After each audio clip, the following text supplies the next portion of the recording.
ফরজ সালাতের পর রাসূল সাল্লাল্লাহু আলাইহি ওয়াসাল্লামের পঠিত দোয়া ও জিকির সমূহ, যেগুলো রাসূল সাল্লাল্লাহু আলাইহি ওয়াসাল্লাম কখনোই ছাড়তেন না। প্রত্যেক ফরজ নামাজের পর এই দোয়া এবং জিকিরগুলো পাঠ করতেন।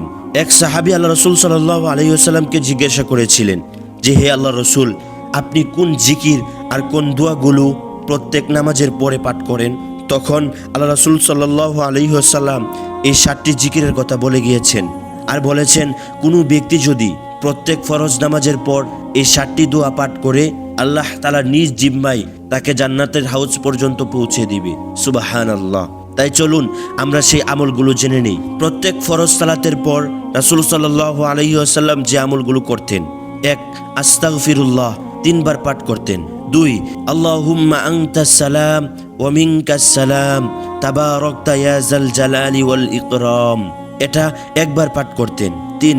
আয়াতুল কুরসি পাঠ করতেন 1 বার। 4.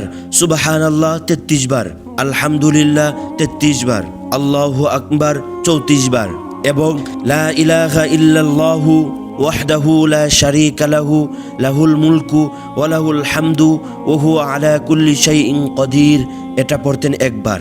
5. সূরা ইখলাস, সূরা ফালাক ও সূরা নাস 1 বার করে সকাল সন্ধ্যায় 3 বার পাঠ করতেন। 6.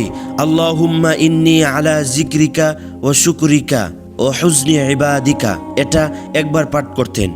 7. আল্লাহুম্মা ইন্নী আউযু বিকা মিনাল জুবনি ওয়া আউযু বিকা মিনাল খুবুনি ওয়া আউযু বিকা মিন আরজালিল উমরি ওয়া আউযু বিকা মিন ফিতনাতিদ দুনিয়া ওয়া আযাবিল আখিরা, এটা পাঠ করতেন 1 বার।